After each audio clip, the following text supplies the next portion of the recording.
दोस्तों स्वागत है आप लोग का अपने चैनल विजन जीके में। दोस्तों इस वीडियो में हम लोग जो हमारा सौर मंडल है मतलब संपूर्ण ब्रह्मांड है, उस संपूर्ण ब्रह्मांड से रिलेटेड जितने भी ऑब्जेक्टिव टाइप क्वेश्चन है सो सारे के सारे इस वीडियो में हम लोग कवर करने वाले हैं। तो चलिए इस वीडियो को स्टार्ट करते हैं। देखिए आपका पहला सवाल, देखिए क्या बोला गया है।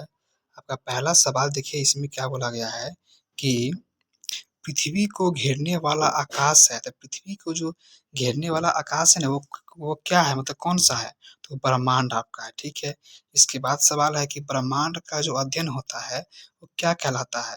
तो ब्रह्मांड के अध्ययन को हम कॉस्मोलॉजी कहते हैं। उसके बाद क्वेश्चन है कि ब्रह्मांड में लगातार प्रसार की जो घटना होती है वो बिग बैंग थ्योरी के जरिए क्या होता है? ब्रह्मांड में लगातार प्रसार की घटना होती रहती है। उसके बाद सवाल है कि ब्रह्मांड के उत्पत्ति में सर्वाधिक मान्य सिद्धांत क्या है? तो ब्रह्मांड की उत्पत्ति में सर्वाधिक मान्य सिद्धांत जब का हो जाएंगे महाविस्फोटक सिद्धांत हो जाएंगे। क्या हो जाएंगे? महाविस्फोटक सिद्धांत हो जाएंगे, ठीक है। इसके बाद सवाल देखिए क्वेश्चन क्या बोला गया है कि बिग बैंग सिद्धांत का प्रतिपादन किसने किया था? तो बिग बैंग सिद्धांत का जो प्रतिपादन किया था बेल्जियन के जॉर्ज लेमेंथियर जो है ना आपका, उन्होंने ही क्या किए थे? बिग बैंग सिद्धांत का प्रतिपादन किया था। उसके बाद क्वेश्चन है कि आधुनिक खगोल शास्त्र का जनक किसे कहा जाता है? तो आधुनिक खगोल शास्त्र का जो जनक है कोपरनिकस को कहा जाता है। कोपरनिकस जो कि आपका पोलैंड के रहने वाले हैं। इसको भी याद कर लीजिएगा, इसी भी एग्जाम में अक्सर क्वेश्चन बनते हैं। उसके बाद सवाल आपका है कि सूर्य सौर मंडल का केंद्र है और पृथ्वी उसकी परिक्रमा करता है। यह किसने कहा था? तो कोपरनिकस ने कहा था। किसने कहा था? कोपरनिकस ने कहा था।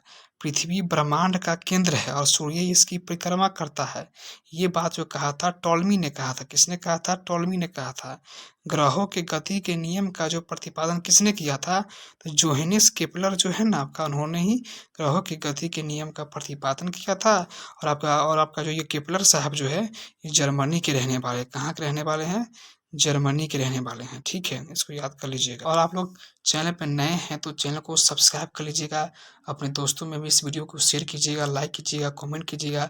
आप लोग को वीडियो ये देखने में कैसा लग रहा है सो भी हमको बताइएगा, तब ना हम समझ पाएंगे कि आप लोग को वीडियो अच्छा लग रहा है, तब हम आप लोग को वीडियो बना करके लेकर के आएंगे, ठीक है। ठीक है, चलिए तो हम आगे बढ़ते हैं। देखिए अगला क्वेश्चन आपका है कि ब्रह्मांड का लगातार विस्तार हो रहा है, किसने बताया था? तो एडविन हब्बल ने 1920 ईस्वी में बताया था। उसके बाद क्वेश्चन है इस सौर मंडल का जो विकास आपका है वो 4.5 अरब वर्ष पहले ही हो चुका है। सौर मंडल का विकास हो चुका है, सो यहाँ पे बताया गया है। उसके बाद सवाल है कि ब्रह्मांड का जो मौलिक कण आपका है वो हिग्स बोसान आपका है। हिग्स बोसान का जो अन्य नाम क्या है?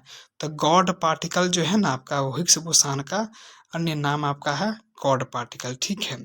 उसके बाद सवाल है कि सर्न कहाँ स्थित है? जहाँ लार्ज हेड्रोन कोलाइडर मशीन द्वारा 2010 में हिग्स बोसान के निर्माण का प्रयास हुआ था। तो ये आपका ये जिनेवा में पड़ता है। कहाँ पड़ता है? जिनेवा में पड़ता है। उसके बाद क्वेश्चन है कि ब्रह्मांड की आयु कितनी है? तो ब्रह्मांड की आयु आपका 13 बिलियन वर्ष आपका क्या है? ब्रह्मांड की आयु आपका है। उसके बाद क्वेश्चन है कि ब्रह्मांड का व्यास कितना है? तो ब्रह्मांड का जो व्यास आपका हो जाएंगे 10⁸ प्रकाश वर्ष आपका ब्रह्मांड का व्यास हो जाएंगे, ठीक है। उसके बाद क्वेश्चन देखिए क्या है आपका। उसके बाद क्वेश्चन है कि ब्रह्मांड में विस्फोटी तारा कहलाता है। तो ब्रह्मांड में विस्फोटी तारा हम किसे कहेंगे? तो ब्रह्मांड में विस्फोटी तारा हम अभिनव तारा या सुपरनोवा तारा को ही हम क्या कहेंगे? ब्रह्मांड में विस्फोटी तारा कहेंगे। सुपरनोवा आपका है एक मृत प्राय तारे की विस्फोटक अवस्था जो होता है ना आपका, वो सुपरनोवा होता है। एक वर्ष में प्रकाश के द्वारा तय की गई दूरी को क्या कहते हैं? तो प्रकाश वर्ष कहते हैं। क्या कहते हैं? प्रकाश वर्ष कहते हैं, ठीक है। उसके बाद क्वेश्चन आपका क्या है देखिए कि खगोलीय दूरी का सबसे बड़ा मात्रक क्या है? तो पारसेक हो जाएंगे। एक पारसेक बराबर होता है 3.26 प्रकाश वर्ष आपका होता है। प्रकाश वर्ष मात्रक आपका है, दूरी का मात्रक आपका है। एक प्रकाश वर्ष बराबर होता है 9.46 इंटू 10⁻12 किलोमीटर होता है, या 9.46 इंटू 10⁻15 मीटर होता है। दोनों आपका एक प्रकाश वर्ष के बराबर होते हैं। 1 किलोमीटर में है और आपका 1 मीटर में है। दोनों को याद कर लीजिएगा, दोनों से एग्जाम में अक्सर क्वेश्चन बनते हैं। ठीक है, उसके बाद सवाल देखिए क्या है आपका, कि आकाश गंगा है तो गैस से, आकाश गंगा क्या है? आकाश गंगा एक गैसों का गोला है, बादलों का गोला है, धूल कणों और आपका अरबों तारों का समूह आपका है। तो आकाश गंगा जो है गैस, बादल, धूल कण और आपका अरबों तारों का समूह आपका है। आकाश गंगा मतलब गैलेक्सी है। ठीक है, उसके बाद क्वेश्चन है कि हमारी आकाश गंगा का नाम क्या है? तो दुग्ध मेखला है। हमारा सौर मंडल या सूर्य जिस आकाश गंगा में स्थित है उसे कहा जाता है दुग्ध मेखला कहा जाता है। आकाश गंगा की आकृति होती है सर्पिलाकार आकृति होती है। कैसी होती है? सर्पिलाकार होती है। आकाश गंगा के सबसे नजदीकी मंदाकिनी का नाम है, आकाश गंगा के सबसे जो नजदीकी मंदाकिनी है उसका नाम क्या है? देवयानी नाम है। और देवयानी को ही हम एंड्रोमेडा के नाम से भी क्या करते हैं? जानते हैं। आकाश गंगा मंदाकिनी को सर्वप्रथम देखा था तथा बृहस्पति ग्रह को खोजा था। किसने खोजा था? गैलीलियो ने खोजा था। मतलब कि आकाश गंगा जो मंदाकिनी है ना, उसको सर्वप्रथम किसने देखा था? तो गैलीलियो देखा था। और आपका बृहस्पति ग्रह की खोज भी किसने किया था? तो गैलीलियो ने ही बृहस्पति ग्रह की खोज किए थे। इसको भी याद कर लीजिएगा। उसके बाद क्वेश्चन आपका है कि नेबुला को ही हम निहारिका के नाम से भी जानते हैं। तो नेबुला आपका है अंतरिक्ष में धूल और गैसों का एक विशाल बादल आपका है। ठीक है, नंगी आंखों से दिखने वाला नेबुला हम ओरियन होता है, जो नंगी आंखों से हम उस नेबुला को हम देख सकते हैं। ठीक है, आपका पल्सर जो होता है एक तेजी से घूमने वाला न्यूट्रॉन तारे जो होते हैं ना आपका, वो पल्सर होते हैं। उसके बाद क्वेश्चन आपका है कि ब्रह्मांड का प्रकाश स्तंभ कहलाता है पल्सर कहलाता है। ब्रह्मांड का जो प्रकाश स्तंभ है ना वो क्या कहलाते हैं? पल्सर कहलाते हैं। इसके बाद सवाल है कि तारों में ऊर्जा का स्रोत जो होता है नाभिकीय संलयन होता है। तारों में जो ऊर्जा का स्रोत होता है वो किस प्रकार का संलयन होता है? तो आपका नाभिकीय संलयन आपका होता है। ठीक है, इसको भी याद कर ही लीजिएगा, इससे भी एग्जाम में क्वेश्चन बनते हैं। इसके बाद हम आगे चलते हैं। देखिए आपका अगला सवाल देखिए क्या बोला गया है कि तारों का मुख्य घटक क्या है? तो हाइड्रोजन और आपका हीलियम जो हो जाएंगे ना, वो तारों का मुख्य घटक आपका हो जाएंगे। और पृथ्वी का जो निकटतम तारा है वो सूर्य है। और सूर्य का निकटतम तारा कौन सा है? प्रोक्सिमा सेंचुरी हो जाएंगे। और सबसे चमकीला तारा बोलेगा साइरस है, जिसे हम डॉग स्टार के नाम से भी क्या करते हैं? जानते हैं। और तारे का रंग सूचक होता है उसके ताप का होता है। किसका होता है? उसके ताप का होता है। उसके बाद क्वेश्चन आपका देखिए क्या है कि तारों का टिमटिमाना प्रकाश का अपवर्तन के कारण आपका तारों का टिमटिमाता है। ठीक है, अब ब्लैक होल सिद्धांत आपको दिया था एस चंद्रशेखर ने, क्या किए थे? ब्लैक होल सिद्धांत आपका दिए थे।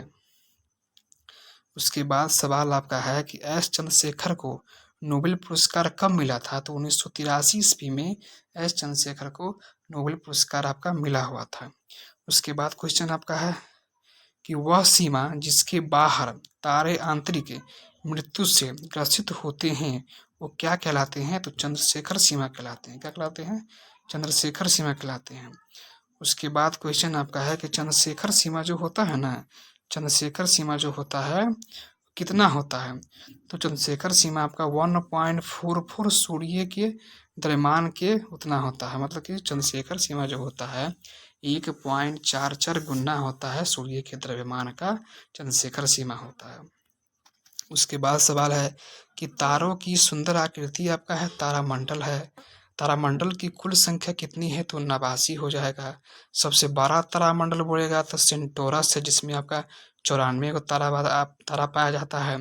सबसे छोटा तारामंडल बोलेगा तो हाइड्रा है, जिसमें 68 आपका तारे पाए जाते हैं।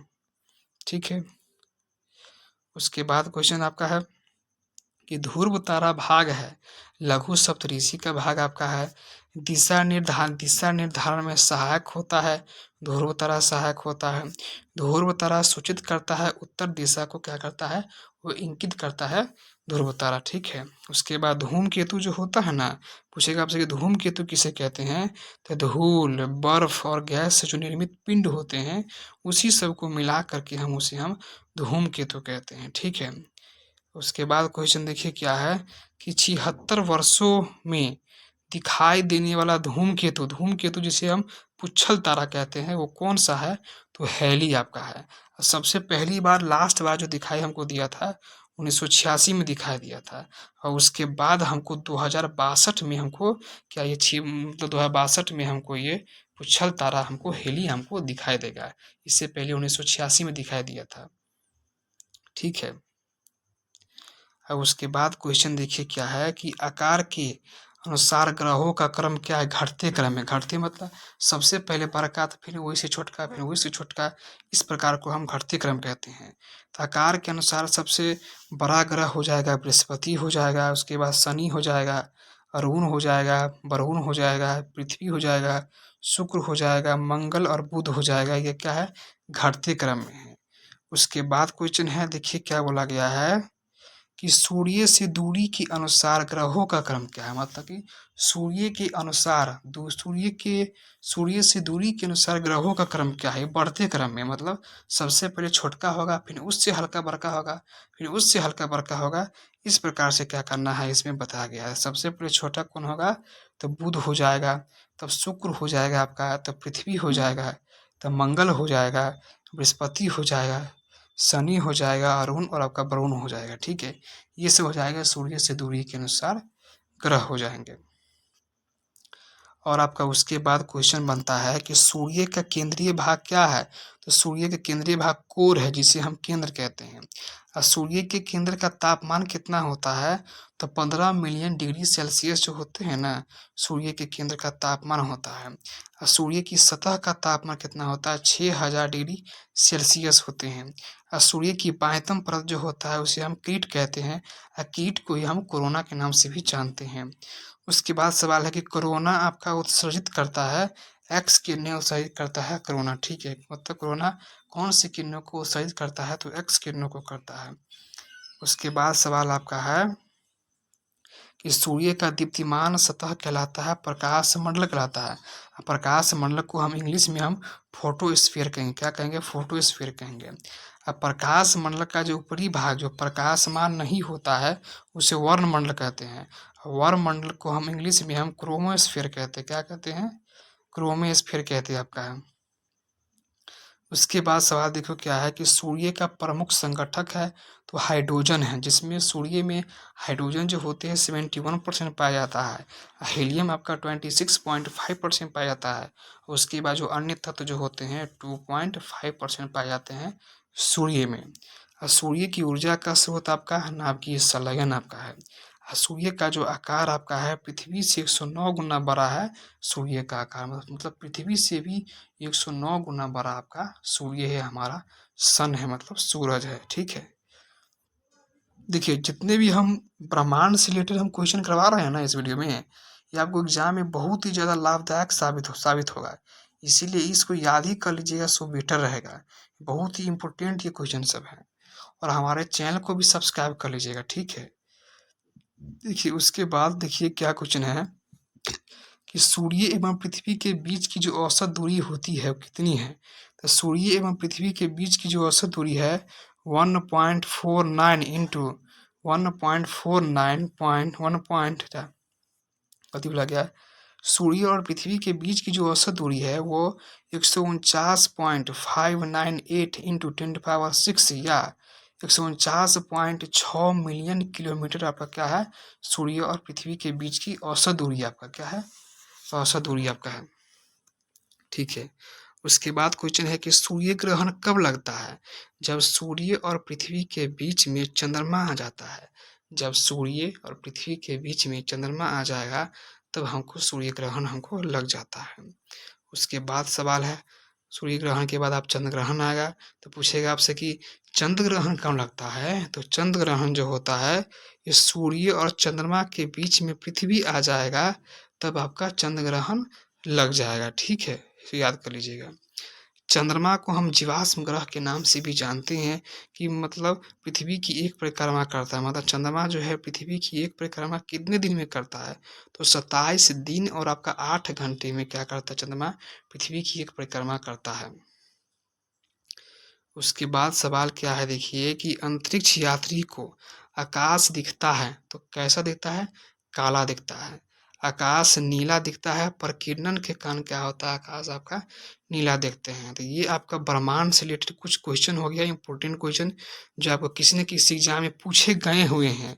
सो वाला हम लोग इस वीडियो में कवर किए हैं। तो इसमें थोड़ा कुछ और इसमें मतलब सौरमंडल है जो कि हम एक दृष्टि में इसको हम जान लेते हैं कि आखिर क्या क्या है। उसे तो आप लोगों को ये चीज़ मालूम होगा, फिर भी हम आप लोगों को बता देते हैं, तो याद रहेगा, रिवीजन हो जाएगा, ठीक रहेगा, बेटर रहेगा क्या। चलिए पढ़ते हैं, देखिए अगला सवाल है कि सौरमंडल का मुखिया हम सूर्य को कहते हैं। सौरमंडल में ग्रहों की कुल संख्या 8 होती है। सबसे बड़ा ग्रह जो होता है बृहस्पति है, और सबसे भारी ग्रह भी आपका बृहस्पति है। दूसरा सबसे बड़ा ग्रह बोलेगा तो शनि हो जाएगा। सबसे छोटा ग्रह बोलेगा तो बुध यानी कि मरकरी हो जाएंगे। मरकरी इंग्लिश नाम हो गया। उसके बाद सवाल देखिए क्या है कि सूर्य से सबसे निकट स्थित ग्रह बुध हो जाएंगे। पृथ्वी के सबसे निकट स्थित ग्रह आपका शुक्र हो जाएगा। सूर्य और पृथ्वी से दूर स्थित ग्रह बोलेंगे तो वरुण हो जाएगा।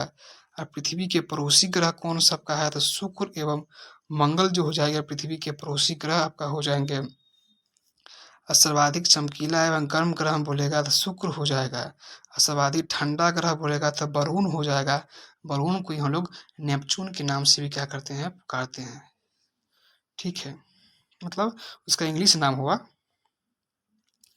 उसके बाद सवाल है कि वरुण की खोज आपका जॉन गैले के द्वारा 1846 ईस्वी में किया गया था। सर्वाधिक उपग्रहों वाला ग्रह बोलेगा बृहस्पति है, जिसमें 92 उपग्रह आपका है। किसके पास है? बृहस्पति ग्रह के पास आपका है। उसके बाद सवाल है कि बिना उपग्रहों वाला ग्रह कौन सा है? तो बुध और शुक्र के पास एक भी आपका उपग्रह नहीं आपका है। लाल ग्रह हम मंगल ग्रह को कहते हैं। हरा ग्रह हम वरुण ग्रह को कहते हैं आपका है। पीला ग्रह हम बृहस्पति ग्रह को कहते हैं। नीला ग्रह पृथ्वी को कहते हैं। लेटा हुआ ग्रह हम अरुण ग्रह को कहते हैं। अरुण को ही हम यूरेनस के नाम से भी जानते हैं, जिसका इंग्लिश नाम होला है, ठीक है। उसके बाद सवाल आपका है कि सर्वाधिक गैसों से घिरा ग्रह कौन सा है? तो अरुण आपका हो जाएंगे। उसके बाद है कि यूरेनस की खोज किया था हर्शेल के द्वारा 1781 ईस्वी में किया गया था। सबसे कम घनत्व वाला ग्रह पूछेगा कौन सा है? तो शनि आपका हो जाएंगे। पृथ्वी की बहन या सौंदर्य का देवता हम शुक्र ग्रह को कहते हैं। इसके बाद सवाल है कि भोर का तारा या सांझ का तारा किस ग्रह को कहते हैं? तो शुक्र ग्रह को कहते हैं। शुक्र ग्रह का जो इंग्लिश नाम होता है वो वीनस नाम होता है। क्या होता है? वीनस नाम होता है। और सबसे बड़ा उपग्रह पूछेगा तो गैनीमेड है, जो कि बृहस्पति का उपग्रह है। सबसे छोटा उपग्रह बोलेगा तो डिमोस है, जो कि आपका मंगल का उपग्रह का है, ठीक है। अब फोबोस एवं डिमोस जो उपग्रह आपका हो जाएंगे वो मंगल ग्रह के उपग्रह हो जाएंगे। उसके बाद सवाल आपका है कि शनि का सबसे बड़ा उपग्रह कौन सा है? तो टाइटन आपका हो जाएगा। और उसके बाद सवाल आपका देखिए क्या है कि शनि ग्रह में वलयों की संख्या यानी कि छल्ला की संख्या 7 गो होते हैं। और शनि के रिंग्स के खोजकर्ता कौन आपका है? तो गैलीलियो साहब आपका है। उसके बाद देखो कि सबसे तेज एवं सबसे धीमी गति से परिभ्रमण करने वाला ग्रह जो होता है आपका है बृहस्पति और शुक्र है। सबसे तेज गति से परिभ्रमण करता है बृहस्पति करता है, और सबसे धीमी गति से जो परिभ्रमण करता है शुक्र ग्रह करते हैं, ठीक है। उसके बाद सबसे कम समय में सूर्य की परिक्रमा करने वाला ग्रह बुध है, जो कि मात्र 88 दिन में ही क्या करता है? सूर्य की परिक्रमा कर लेता है। उसके बाद क्वेश्चन है देखिए, उसके बाद क्वेश्चन है कि पृथ्वी के विपरीत दिशा मतलब पूर्व से पश्चिम में चक्कर लगाने वाला ग्रह कौन सा है? तो शुक्र है और आपका अरुण ग्रह आपका है। पृथ्वी से सबसे निकट तारे का प्रकाश पृथ्वी पर पहुंचने में लगा समय 4.2 वर्ष लगता है। सूर्य एवं चंद्रमा के प्रकाश को पृथ्वी पर पहुंचने में लगा समय 8.3 मिनट लगा आपका, कि ठीक है। मतलब कहने का मतलब कि सूर्य और चंद्रमा के प्रकाश को पृथ्वी पर पहुंचने में ना 8.3 मिनट का समय लगा है, लगभग 500 सेकेंड का समय लगा है। अब पूछेगा कि चंद्रमा के प्रकाश को पृथ्वी पर पहुंचने में 1.3 सेकेंड का समय लगा है। उसके बाद क्वेश्चन है कि भू स्थिर उपग्रह की जो ऊंचाई है ना आपका कितनी है, तो 36,000 किलोमीटर आपका है। क्षुद्र ग्रह जो आपका स्थित आपका है मंगल और बृहस्पति ग्रह के बीच स्थित आपका है। और सबसे बड़ा क्षुद्र ग्रह बोलेगा कौन आपका होता है, सेरस होता है, जिसकी खोज आपका पियाजी ने किया था। पृथ्वी का एकमात्र उपग्रह कौन सा है, चंद्रमा आपका है। सी ऑफ ट्रैंक्विलिटी आपका स्थित कहाँ पड़ता है, चंद्रमा पर पड़ता है। बौना ग्रह आपका प्लूटो है, जिसे हम प्लूटो को यम के नाम से भी क्या करते हैं, पुकारते हैं। मतलब बौना ग्रह प्लूटो हो जाएगा, सीरस हो जाएगा, एरिस आपका हो जाएगा। अब प्लूटो ग्रह का खोज आपका 1930 में किया गया था और ग्रहों की श्रेणी से इसे 2006 में पराग की बैठक में इसे हटा दिया गया था। तो ये रहा सौर मंडल से रिलेटेड कुछ ऑब्जेक्टिव टाइप क्वेश्चन जो आपको किसी न किसी एग्जाम में पूछे गए हैं, इसीलिए इसको याद ही कर लीजिएगा, सो बेटर रहेगा। तो ठीक है, धन्यवाद। तो मिलते हैं नेक्स्ट वीडियो में, सब्सक्राइब कर लीजिएगा।